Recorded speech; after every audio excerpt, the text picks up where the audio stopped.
ঝড়ো হাওয়া আর ভারী বর্ষণে উপকূলের বিস্তীর্ণ লবণ মাঠে বন্ধ ছিল কার্যক্রম। ক্ষতিগ্রস্ত হয়েছে ৬৮,০০০ একর জমি। তবে ফের শুরু হওয়া দাবদাহে শুকিয়ে চৌচির মাঠে লবণ উৎপাদনে নেমেছেন ৪০,০০০ চাষি। কক্সবাজারের ইসলামপুর এলাকার লবণ চাষী দুই ভাই মোস্তাক আহমদ ও জসিমউদ্দিন ৩.৫ একর জমিতে লবণ উৎপাদন করলেও বৈরী আবহাওয়ায় নষ্ট হয়েছে ৫০০ মণ লবণ।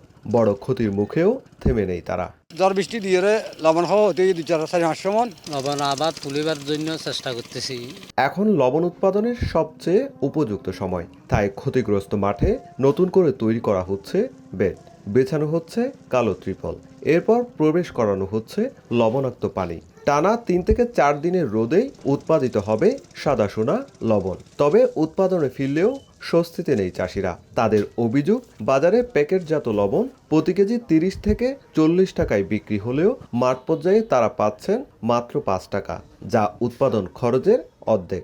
সবকিছুর দাম কম বাড়া আছে, আমাদের কি ওই লবণের দাম কম। প্যাকেট 40 টাকা 30 টাকা করে, কিন্তু আমরা যেগুলো শ্বাস থেকে তুলতাছি ওই লবণগুলো চলতেছে 5 টাকা 4 টাকা করে। গরুর বিটা বিছিয়ে এখানে লবণ ওই মালিকের হাজানা দিতে হয়। আমার সরকারের কাছে আবেদন যাতে আমরা লবণ একটু দাম বাড়াই, যাতে আমরা একটু বাঁচতে পারি। বেসিক বলছে, নতুন সরকারের সঙ্গে সমন্বয় করে লবণ চাষীদের ন্যায্য মূল্য নিশ্চিত করতে কাজ চলছে।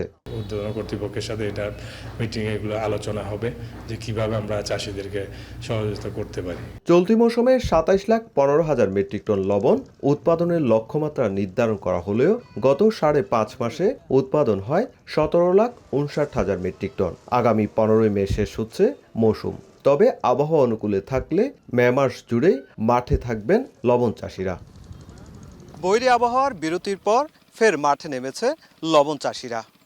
এখন তাকিয়ে রয়েছেন সরকারের দিকে, কখন তাদের লবণের ন্যায্য মূল্য নিশ্চিত হবে।